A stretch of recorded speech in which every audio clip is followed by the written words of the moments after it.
Okay, ကျွန်တော်တို့ဒီ34နှစ်မြောက်ချင်းမြို့သားတဦးရဲ့တော်လှန်ရေးနေ့အားဆိုရင်ကျွန်တော်တို့88မှာစားခဲ့တယ်အမှသူတို့ပူတက်ခါဥဆောင်မှုနဲ့အမှသူတို့အစည်းအဝေးလုပ်ပြီးတော့အဲ့ဒီနေ့ကနေစတင်အခုမတ်လ20ရက်နေ့မှာသူတို့ကအဲ့မှာအဲ့ဒီနေ့ကိုတတ်မှတ်တယ်အစည်းအဝေးပြီးတဲ့နေ့နောက်ပြီးတော့အဲ့88မှာပဲကျွန်တော်တို့ဒီမှာမြို့ချင်းပြီးတွင်းမှာရှိတဲ့လူငယ်ចောင်းသားများကနေပြီးတော့ဥဆောင်မှုနဲ့ကျွန်တော်တို့အမှဆန္ဒပြပြီးတော့စစ်တပ်ကအာဏာသိမ်းပြီးသူတို့အဲ့ဒါလက်နက်တွေနဲ့တနက်တွေနဲ့ပြစ်တက်ခါကြတော့ကျွန်တော်တို့ចောင်းသားတွေအားလုံးလူငယ်တွေအားလုံးက88မှာဒီချင်းမြို့သားတအူးနဲ့အမှပူပေါင်းပြီးတော့ကျွန်တော်တို့ဒီတော်လှန်ရေးနေ့ကိုစအချင်းဖြစ်ပါတယ်အဲ့ရနဲ့စပြီးကျွန်တော်လည်းပါဝင်ခဲ့တယ်80ရက်နဲ့ယနေ့ချိန်ထိပေါ့ဖက်ဒရယ်ပြည်ထောင်စုကြီးနဲ့ကိုပိုင်ပြဋ္ဌာန်းခွင့်အုပ်ချုပ်ခွင့်နဲ့ကျွန်တော်ဒီမိုကရေစီစနစ်ကို88စကတည်းကကျွန်တော်တို့အဲ့လိုမှန်တယ်အခုအချိန်မှလည်းကျွန်တော်တို့ချင်းပြည်ထောင်စုကြီးကိုကျွန်တော်တို့ကတည်ဆောက်နေတယ်အဲ့ချင်းပြည်ထောင်စုကြီးတခဲနဲ့ဖြစ်ပေါ်လာဖို့လဲကျွန်တော်တို့အဖက်ကနေစူးစမ်းဆောင်ရွက်နေပါတယ်ကျွန်တော်အဲ့ဒီတော့အသက်က24နှစ်ပဲရှိသေးတယ်အကြောင်းသားလူငယ်လေးပဲအမှကျွန်တော်တို့တောထဲရောက်သွားတဲ့ခါကျတော့ဒီစိတ်တက်နဲ့ပဲကျွန်တော်တို့တွားရတာအဲ့ဒီတော့တီးတဲ့အတိုင်းပဲကျွန်တော်တို့ဒီချင်းလင်းဒေတာတွေမှာတော့ဒီတော်လှန်ရေးကတော်တော်လေးရှာပါကျွန်တော်တို့အဲ့လိုတွားတဲ့ခါကျတော့အခုလိုမျိုးဘာမှနေစရာလည်းမရှိလက်နက်ကင်ဖို့လည်းမရှိစားစရာလည်းမရှိကျွန်တော်တို့တွေအဲ့လိုပဲကိုကျိုးစွန့်ပြီးမရှိရမှာရှိရတော့စနစ်နဲ့ကျွန်တော်တို့တွေကအဲ့ចောင်းသားလူငယ်တွေကျွန်တော်ခေါင်းဆောင်တွေကအဲ့လိုပဲကိုယ့်အကိုလက်နဲ့ရှာတယ်ကိုယ့်အကိုတင်နန်းယူတယ်နောက်ကိုယ့်အကိုပြန်လာပြီးကြေးရွာတိုင်းနေရာတိုင်းတွေမှာကျွန်တော်တို့လူထုတွေစီယုံပြီးအဲ့လိုပဲစားတော့လာခဲ့တာအများပြီးကျွန်တော်တို့တငယ်ချင်းတွေရဲဘော်ရဲဘက်တွေကဒီတိုက်ပွဲကြောင့်ဆုံးသွားတာတဲ့ကျွန်တော်တို့ဒီချောင်းတွေရေတွေတက်တဲ့ခါအဲ့ချောင်းတွေဖြတ်တဲ့ခါအမှရေထဲမှာကြဆုံးတာနဲ့အဲ့ငှက်ဖျားနဲ့ဒီယောဂဝေဒနာနဲ့ရှုံးတာတော်တော်လေးများခဲ့တယ်ဒါမဲ့အဲ့ဒါကျွန်တော်တို့တွေကဒီ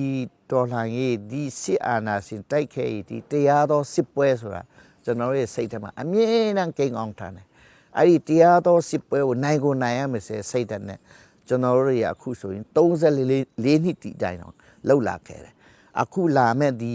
နေဦးတော်လှန်ရေးဒီလူငယ်ဒေသကာကွယ်ဖွဲ့တွေတကက်လူငယ်လေးတွေလဲအဲ့စိတ်ဓာတ်နဲ့အခုဆရ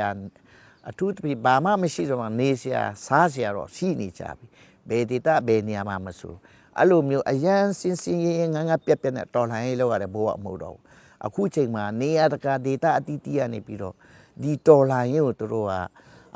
အမျိုးသမီးကလေးယောက်ျားအဖိုးအိုက်ပါမကြအားလုံးပါဝင်လာကြဆိုလိုချင်တာတို့ဘယ်ရွာဘယ်နေ့ဘယ်ကနေထွက်ကျွန်တော်တို့အကုန်တီးနေပြီဒီချီတလန်းလာနဲ့ကျွန်တော်တို့မတီးတာမရှိတော့ဘယ်မြို့နဲ့ဘယ်တော့အကုန်တီးနေအားကြောင့်ကျွန်တော်တို့တွေကဒီကလေးငယ်အစတနက်ပစ်တဲ့ကလေးငယ်ဆိုဟိုးအဖိုးကြီးအဆုံးထိတို့မျက်စိကလည်းတွားလာနေရတယ်တို့ပြစ်နေတာတို့မျက်လုံးတွေကလည်းပြစ်နေတာထိုနည်း၎င်းကျွန်တော်တို့တော်လိုင်းတမိုင်းလက်နဲ့ကင်နေလဲပြစ်တချို့တွေကဂဲလုံးနဲ့ပြစ်တယ်ဟိုကျွန်တော်တို့ဟိုဘက်ကျွန်တော်တို့ရဲ့ဒီမင်းတပ်ပဲတော်မိုင်းသားကျွန်တော်တို့အဲ့ဓာတ်တွေလှမ်းနေဘာမှမရှိတဲ့ခါကျတော့ဒီလက်နဲ့အော်တိုမက်တစ်တွေမရှိတဲ့ခါကျတော့တို့မှရှိတဲ့ဓာတ်တွေလှမ်းနေအုတ်ခဲတွေနဲ့အစားအဲ့လိုဒီတော်လိုင်းကိုလှုပ်လာကြတော့တော်လေးအားရစရာကောင်းတယ်အခုချိန်ကတော့လူထုတော်လှန်ရေးဖြစ်သွားပြီလူထုပြည်သူတော်လှန်ရေးဖြစ်သွားတဲ့ခါကျတော့ကျွန်တော်တို့ဒီတော်လှန်ရေးလုပ်ရတာတော်တော်အဆင်ပြေလာတာပေါ့နောက်ပြီးချင်းပြည်နယ်ရဲ့စီရေးခြေနေရတော့အခုတည်တဲ့အတိုင်းပဲအဖက်ကနေတို့အင်အားဖြည့်ပြီးတော့ဒီကျွန်တော်တို့ဒီတော်လှန်ရေးသမားတွေကိုတို့ကအမှပြန်ပြီးစစ်စင်လုပ်နေတော့ကျွန်တော်တို့ရဲ့ချင်းလန်းအတွင်းနေရာဒေသအဲ့စကိုင်းပဲဖြစ်ကလေးမျိုးပဲဖြစ်ဒီမင်းတပ်နောက်မတူပီကံပလဲပဲဒီဟာခါဖလမ်နေရာဒေတာအတီးတီးနဲ့တို့စစ်စင်ရောလုပ်တယ်ဒီကျွန်တော်တို့ဒီတပတ်ဟိုကျွန်တော်တို့ရဲ့ CDF headquarter ရှိတဲ့နေရာအတီးတီးကိုကျွန်တော်တို့လှည့်လည်ခဲ့တယ် သူတို့တွေနဲ့လည်းဆွေးနွေးတိုင်ပင်ပြီးတော့အနာကကျွန်တော်တို့ချင်းလင်းပြီးတော့ချင်းပြီးတော့တိဆောက်ဖို့နဲ့အနာကကျွန်တော်တို့ဒီတိုက်ပွဲဖော်ဆောင်မှုလေးတွေနေရာဒေသအသီးသီးမှာကျွန်တော်တို့CDF ဌာနချုပ်တွေနဲ့သူတို့ရဲ့ခေါင်းဆောင်တွေနဲ့တွေ့ဆုံဆွေးနွေးခဲ့တယ်။နောက်ပြီးဌာနချုပ်ရှိတဲ့နေရာရွာပတ်ဝန်းကျင်900ရွာလောက်ရွာကြီးတွေကျွန်တော်တို့ရောက်ခဲ့တဲ့ခါကျတော့ကျွန်တော်တို့ဒီ refugee စစ်ဘေးရှောင်တွေတော်တော်များတယ်ကျွန်တော်ကြည့်ရတာတော့အခုနွေရာဒီလဲရောက်လာပြီးနောက်သူတို့ရဲ့နေထိုင်တဲ့ဘဝလေးတွေကပလာစတစ်လေးနဲ့နေရလဲပူအဲ့လိုဖြစ်နေတဲ့ခါကျတော့ကျွန်တော်ထင်တော့ဒီဆေးဝါးတွေတော်တော်လိုလာလိမ့်မယ်သူတို့ရဲ့နေထိုင်လဲတော်တော်လေးကြက်တဲတယ်သူတို့ကျွန်တော်တို့ချင်းလန်းအတွင်းမှာရှိတယ်ကျွန်တော်တို့စစ်ဆောင်တွေပေါ့နော်နောက်ပြီးသူတို့တွေရဲ့တွေ့ဆုံပြီးတော့ကျွန်တော်တို့ဒီလိုစကားပြောတဲ့ခါကျကျွန်တော်တို့ရဲ့ဒီတော်လာရေးကြီးမှာသူတို့တွေဘလောက်ပဲပြင်ပန်းဘာပဲဖြစ်ဖြစ်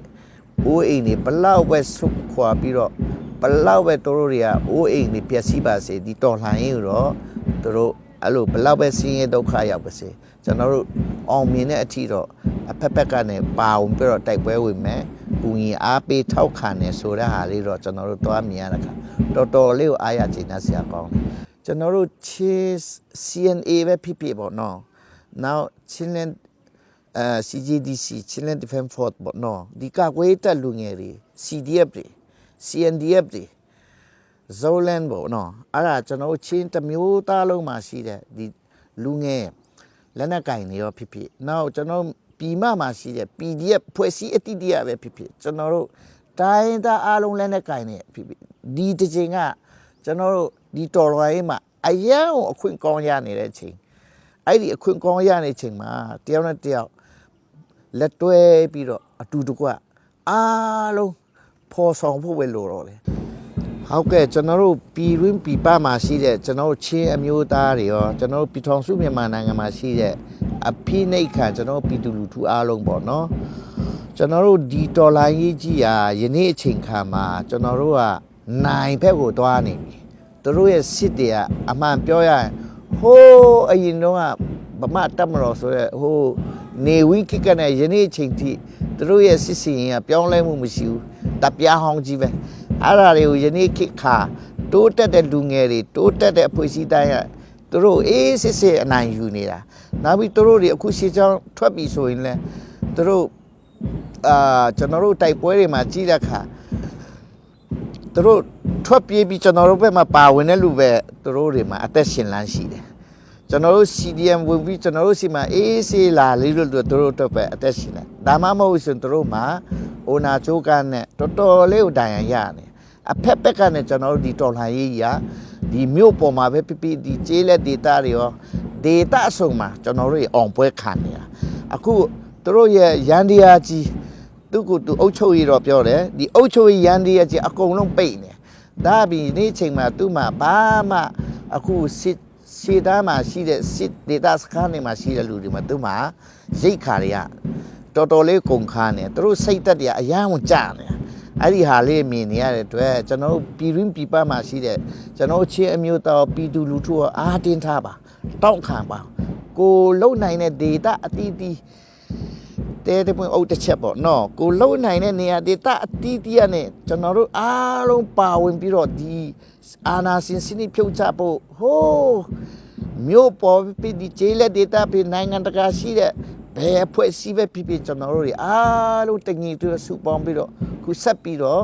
တွန်းလှန်နေမှာကျွန်တော်မကြခင်မှာကျွန်တော်နိုင်မယ်လို့တော့ကျွန်တော်ယုံကြည်တယ်နိုင်လဲနိုင်ကိုနိုင်ရမယ်အဲ့ဒါတော့အခုကျွန်တော်မြင်နေရတဲ့အတိုင်းပဲဖြစ်ပါတယ်အခုကျွန်တော်လူငယ်တွေဒီចောင်းသားတွေလူငယ်တွေနောက်ပြည်သူထုတို့အသက်ကြီးရွယ်ကအစပေါ့နော်အခုအကုန်လုံးကလက်နဲ့ကင်နေအကုန်လုံးကတနပ်ပစ်တာပဲရှိပဲသူတို့လုံနိုင်တာဒီကျွန်တော်တို့ရဲ့ပြည်သူလူထုတွေရဲ့အိုးအိမ်တွေကိုဖျက်ဆီးတာပဲမီးရှို့တာပဲအဲ့ဒါပဲသူတို့လုံတတ်တော့ဘာမှမလုံတတ်တော့သူတို့ခင်ဗျာတလန်းလိုက်တာခြေတလန်းလာတာနဲ့သူတို့စခန်းနဲ့ထွက်ပြီးခြေတလန်းလာတာနဲ့သူတို့မှတုံလှုပ်ချောက်ချားနေရပြီအဲ့ဒီအခြေအနေဖြစ်နေတဲ့အတွက်သူတို့အများစုကကျွန်တော်တို့နဲ့ပူပေါင်းပါဝင်ချင်ကြနေပြီအားကြောင့်လူထုတွေရောနေရာဒေသအသီးသီးမှာရှိတဲ့ကျွန်တော်တို့ ဒီပြည်ထောင်စုမြန်မာနိုင်ငံကြီးအတိတ်တဖန်ပြန်လည်တည်ဆောက်နိုင်ရမယ်ကျွန်တော်တို့စနစ်ကောင်းနဲ့ပြန်လည်တည်ဆောက်နိုင်ဖို့ကတော့ကျွန်တော်တို့အရောက်စီအရောက်တိုင်းကျွန်တော်တို့ကြာရကန္တကြာရအတက်ပညာလေးနဲ့ကျွန်တော်တို့ဒီတော်လှန်ရေးကြီးဒီအာနာစီဖြုတ်ချရေးကြီးကိုအတူတကွပါဝင်လှုပ်ဆောင်ကြပါစို့လို့တိုက်တွန်းနေကျွန်တော်နေကုန်းချုပ်တယ်အားလုံးကျေးဇူးတင်တယ်